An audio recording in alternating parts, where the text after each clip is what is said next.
Hey everybody, BTO Pro here, rocking the contacts, which means that I can rock out these amazing steampunk goggles, which I clearly need for welding together all these web components in the DOM. So let's do this. So you're looking at a prototype work in progress of hacks with the Take a Tour button. So if I click Take a Tour, and still obviously styling things, working through some bugs, it generates a tour saying, hey, let's learn hacks. And it's pointing to page source. When I hit next, it jumps and focuses on the next thing, or I go back and learn more about what that previous thing was. So I can learn about the content map button. I can learn about adding content. And you can see I'm on step 3 of 3. You can go back, or I can hit stop tour and it goes away. Woohoo.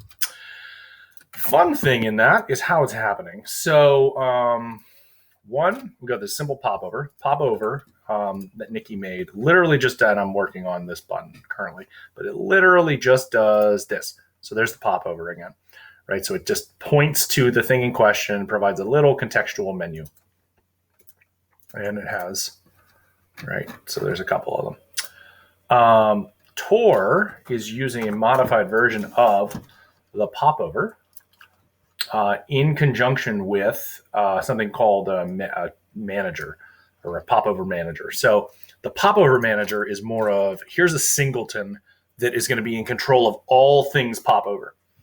And you can see the difference here automatically. So if I open this and then we open our Tor, see how we still have this visible, right? So the idea with a manager is this is a single instance of this that then gets requested and changes state. See, that's how we only get one of these, even though there could be multiples potentially. So I need to move those other ones over to using the singleton, but it is able to do event registration, so you can register a new Tor, or this is a new way I'd rig this up. So it's a singleton, so it takes when this file is referenced, has the definition of the Tor, then it has this request availability call that we tend to use. And then, this is a fun one, never thought to do this before, but so at the bottom, it exports a constant simple Tor manager, which is going to ensure that anything that imports it is using the exact same simple Tor manager, kind of this global object, right? Well, it's using the simple Tor manager request availability call, which request availability checks to see if there's an instance of itself. If there isn't, it creates an instance of itself and appends it to the page. And then it returns that instance. So this one file reference or importing this, you're going to get the single reference of simple Tor. So that way, anything asking, hey, I need to do something with simple Tor, whether it interfaces with it with events or through direct access, is going to have one item, no matter how many web components access this, right? So no matter what application we load this Tor into, there will be one Tor visible at any given time. Now, the Tor manager is able to manage multiple Tors because obviously when your band rocks out and goes on tour, you can have multiple venues that you go to.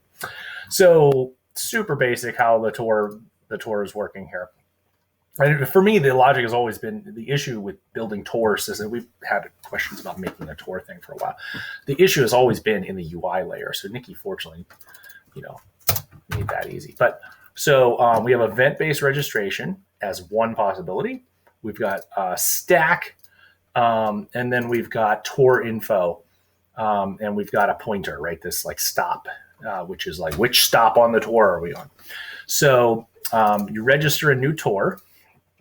And when you register a new Tor, you're basically just indicating this is something that we can care about. So if I look at the way this is being used in hacks, it's pulled in directly. I was doing it via the window events, but just do it this way. It's easier. So as the hack store is setting up, it registers a new Tor. And in this registration, we're saying, hey, the key for things to, tap into the Tor. If it uses the key hacks, it's going to go into the same bucket. So the visual title here is going to be Let's Learn Hacks. So that's why it says Let's Learn Hacks. Now, where's this 1 out of 3 come from in these items? Well, we have a function called add to Tor. and it's just a wrapper on some other things that says, hey, create tour. And it's going to have a target in the DOM, the title, the description, and potential position. I got to mess with that still. I think I might opt for something that's just automatic, but I got to play with it more. So what happens when we create a tour stop, if we look at our tour, is, right, we've got the event-driven one. We invoke a little object called tour stop, which doesn't do anything at the moment. It's just there to make sure that we have a consistent data model. And then we're going to add a stop.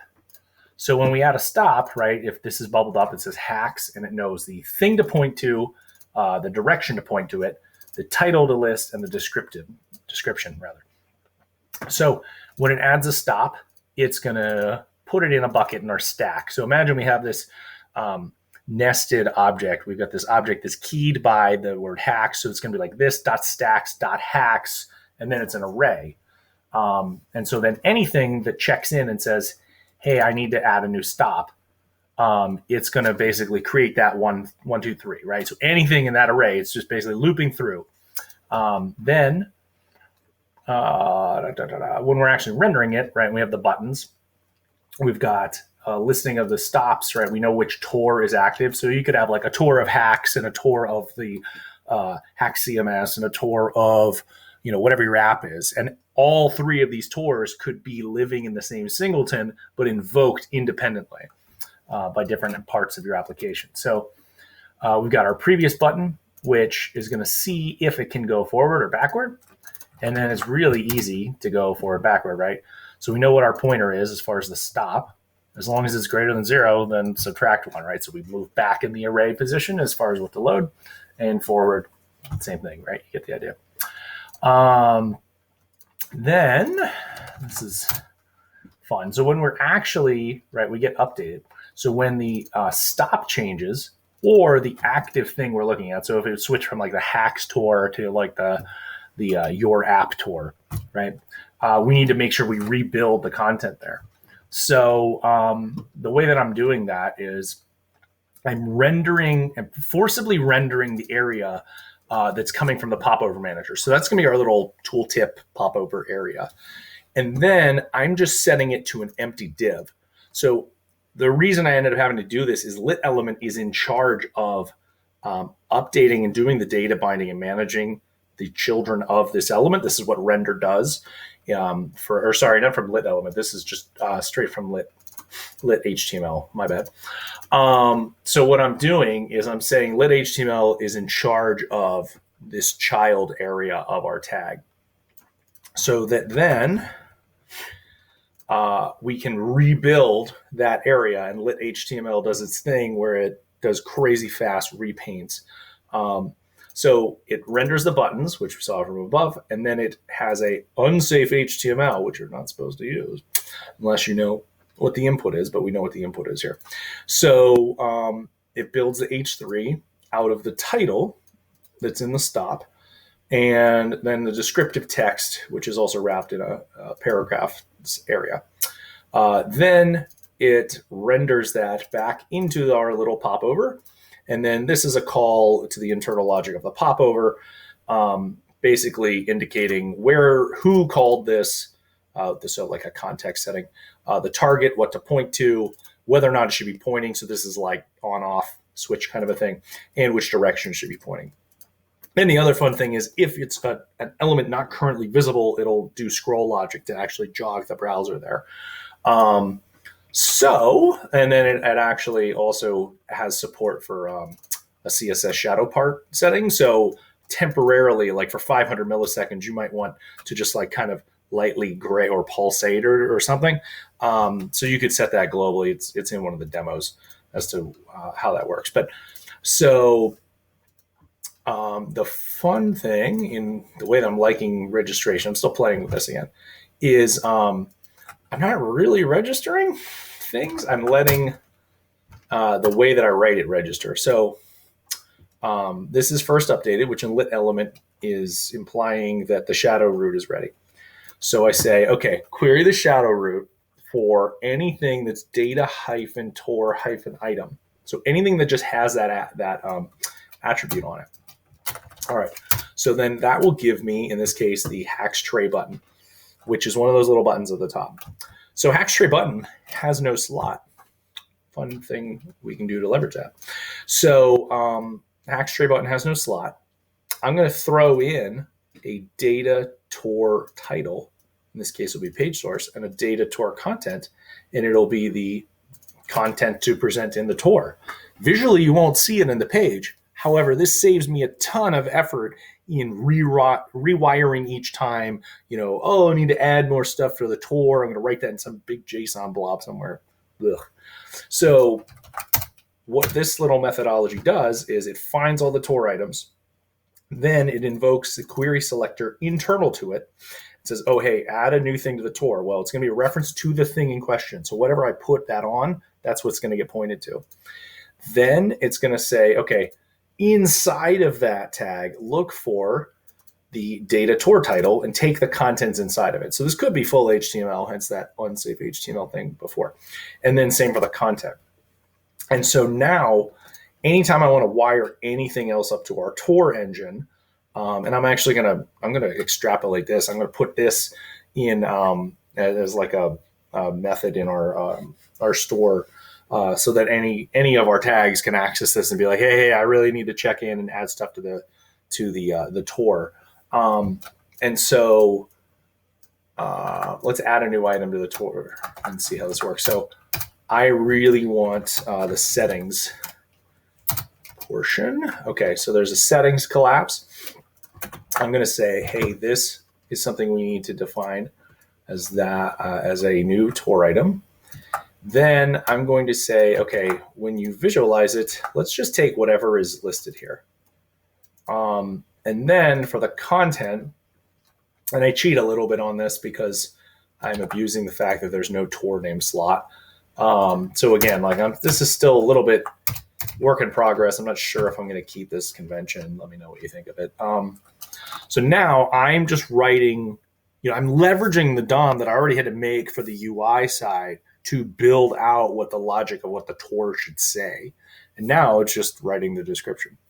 So settings panel changes contextually based on the item you are currently working on. If you select a paragraph in the page,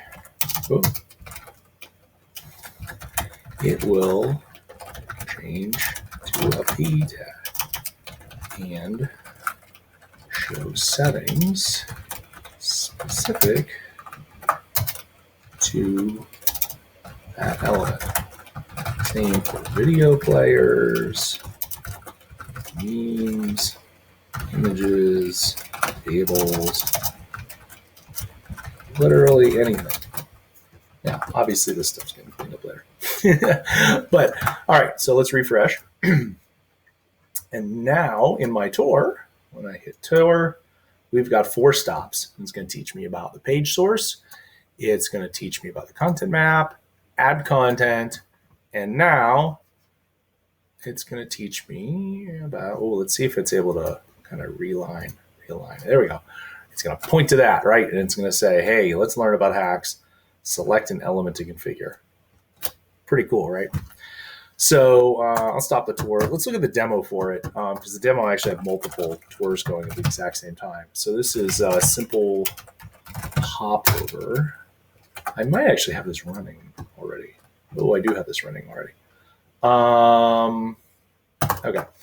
So let's go to /element/simple pop. There we go. Okay. So this is my little test bed for this. So it's got 2 popovers on the page because Nikki was demonstrating just how this works.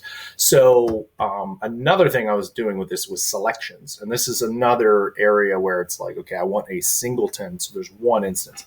I do understand why she has it this way, that you could just put anything visually in a popped over thing. That's cool. But I want stuff that's kind of like UI, menu driven. User has to make some engagement with it. I don't want multiple things open at the same time to be confusing. So let's do selection area. We'll see we have option 1, 2, 3. Now, this is a specialized, we look at what, it's not actually written on the page. I'll use source. This is a specialized implementation of popover. This is simple popover selection. So the way that works is anything in the button slot is what you see here. And then anything in the options slots is what you end up seeing here. And it applies event listeners to it so that if I pick option 2, and in this case, again, just demo, it's going to capture an event and say, oh, hey, the value of that item is cool, right? So it's just bubbling up the event there is value cool. So it could be anything that has a value. It could be a totally different custom element as long as you put it in the slot. So if I do this now, we can see can bounce between where the options live. We only ever get one. Occasionally it won't update the positioning. This seems to only happen in this demo, but whatever.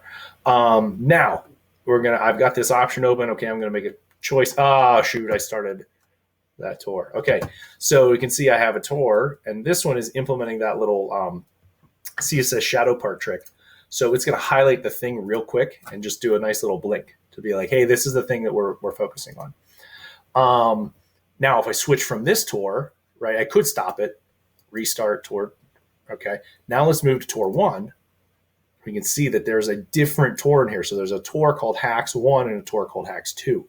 Totally different rails, resets, maintain state. So I can move through this tour or jump back over to tour 2 and start skipping around through tour 2, stop, go back and do a selection. Whoop. Selection area. Cool. You said stuff, close, open up tour 2, tour 1, right? And the selection area cancels out the tour. So yeah, I'm pretty happy with the progress I ended up making on this today. Still need to clean up some of the design aspects of it. See if there's another way I want to roll this across hacks. Although I'm kind of really liking, because I'm lazy, really liking just writing, putting a few attributes on something. So I might, as I said, I might move that to a function in our store and then just call the function and be like, hey, give me that cool, do that cool thing where you skim off what the tour definitions are. I don't know how I want to break these out just yet, or if I even want to, but this does, because there's multiple tours, this does open the possibility in the context of Hack CMS here or Elms Learning Network or anywhere we'd use this, of doing like a tour that is kind of more specific to the platform. Like, oh, hey, show me how the hell I, manage this stuff versus the editor. I don't know if we'd want those merged. You probably would want those merged in the context of Hack CMS. So that might require some, I have to see. That might require some advanced logic as far as like, hey, you were going to start the tour. Let's hijack that a bit. Or it could be saying, hey, look, Hacks already has a tour button. Let's just make an identical tour button that lives here that triggers the exact same type of a thing. Or, hey, you've got the tour here. If I go into edit mode, I still have the tour here, so I could click it, maybe then an option to remove it from the UI there, but it triggers the same, those types of considerations. Still obviously need to work through those. But this is our pretty cool little tour thing and a really good example of leveraging web components that you've already made so that you don't have to rewrite everything every time. So I'll have this up soon. It's called Simple-Popover. You can find it on NPM. Catch you later, Hacksers.